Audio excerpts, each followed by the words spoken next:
এখানে যে লাউ গাছ হয়েছিল সেই লাউ গাছটা থেকেও আমরা কিন্তু শাক খাই। পাতা তুলে কচি কচি পাতা দুই একটা তুলে নেব।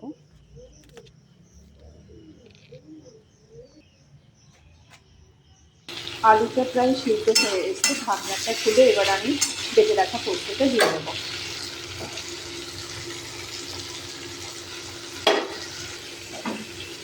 বাটিটাতে একটু জল দিয়ে ধুয়ে নিয়ে দিয়ে দেবো।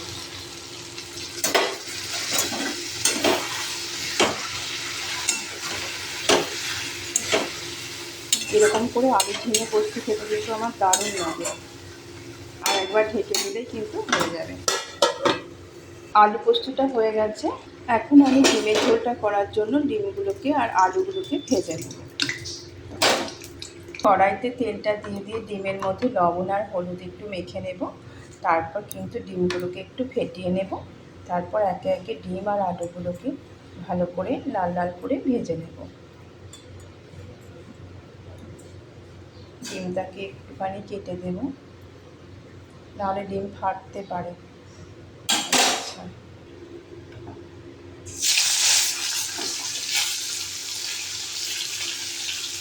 এরপর ডিমগুলোকে আমি ভেজে নেব।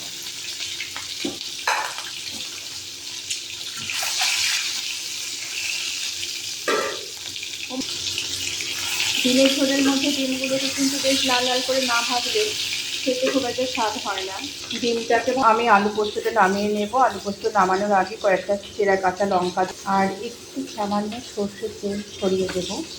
দিয়ে আলু পোস্তটা ভালো করে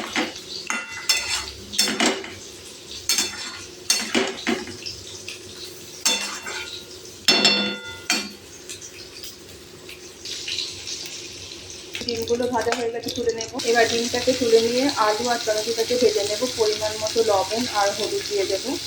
তারপর মশলাটা দিয়ে দেব।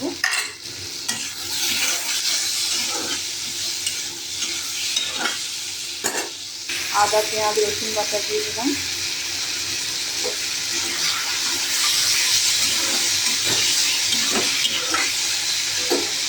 মশলাটা কষিয়ে এলে এর মধ্যে জল দিয়ে দিলাম অল্প পরিমাণে। তারপর আমি একটুখানি ফুটতে শুরু করেছি। এখন ডিমগুলো, ভেজে রাখা ডিমগুলো দিয়ে দেবো।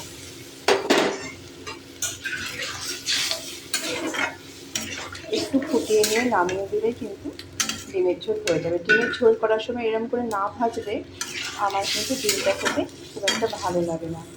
প্রত্যেকবারই ডিম এইটা খুব একটা ভালো হয়নি।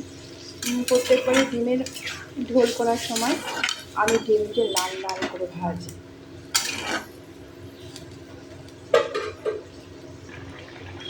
আলু পোস্তটাও হয়ে গেছে। ওমা শাক কেটে দিয়েছো, রসুন ছাড়িয়ে দিয়েছো। এরপর আমি শাকটা করব। যে শাকটা আমি তুলেছিলাম পাঁচমিশালি, ওটাই করবো এখন। এরপর লঙ্কা পাঁচ ফোড়ন দিলাম। এটা ভাজা ভাজা করে নিয়ে রসুন ফোড়নটা দিয়ে দিলাম।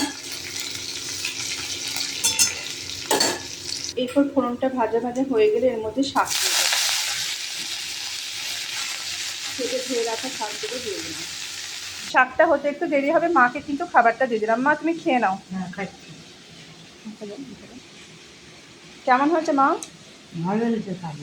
আচ্ছা, মা শাকটা পরে খাবে। মায়ের এখন খিদে পেয়ে গেছে, মা খেয়ে নেব। আর শাকের মধ্যে আমি পরিমাণ মতো লবণ দিয়ে দিচ্ছি আর একটু মিষ্টি দেবো। এই শাকটাকে একটু মিষ্টি মিষ্টি করবো। একটু হলুদ দিলাম, একটু সামান্য জল দেবো আর মিষ্টি দিয়ে নামিয়ে দেবো। এরকম পাঁচমিশালি শাক কিন্তু। এরপর শাকের মধ্যে একটু মিষ্টি দিলাম, একটু মিষ্টি মিষ্টি করলে শাকটা খেতে ভালো লাগে। তো শাকটা হয়ে গেছে, এবার নামিয়ে দেবো।